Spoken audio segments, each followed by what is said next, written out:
I didn't sleep last night because of the storm. I was just convinced that it was going to get pulled to pieces by the wind.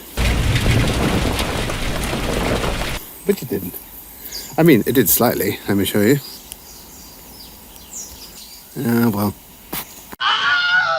Let me tell you a little bit more about the design of the shed, because I haven't really spoke about it a lot. Look, I've divided it into 2 rooms. So 3/4 is a teeny tiny workshop and the other quarter is even smaller garden cupboard. I wanted to make it look less big somehow by reversing the roof. Most roofs are like most roofs, the water falls away from the building. I decided to do it the other way so the water empties into a gully. I'm quite happy to talk about this stuff, I just don't know if it's boring. I've noticed in the past when you talk to people about DIY that they just, their eyes slowly cross and then their head flips back and then they're gonna go blue and they stop breathing. I think it's just for something else more interesting to do.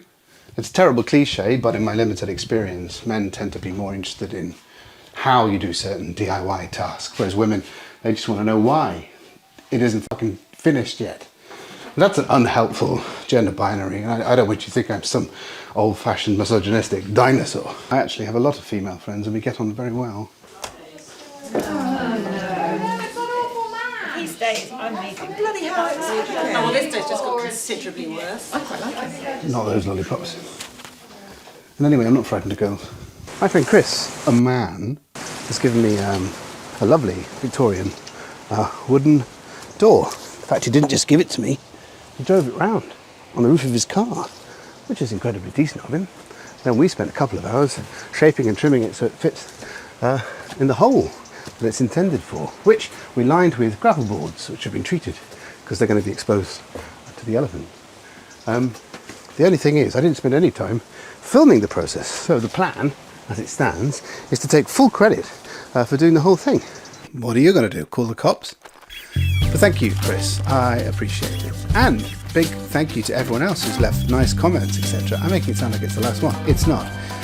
Big shout out to Lindsay Fenner, my friend Lucy, Hannah's dad Nick, street name Big Daddy Ray, my son Stan and his friends Oz, Jack, Ben, Isaac and Max, all of those guys, except Arlo, who doesn't think I'm funny and told me to my old face while I was giving him a lift. Look, 11-year-old boys are idiots. I'm a grown man. I have a car and 2 thermostats. 2!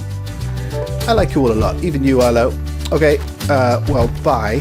Remember, be kind, rewind. Look up from your phone a bit more. Look into my eyes, maybe. Actually, no, that. Yuck, look back at your phone, you weird looking thing. Okay, stay flexible, Fruit Loops. Goodbye.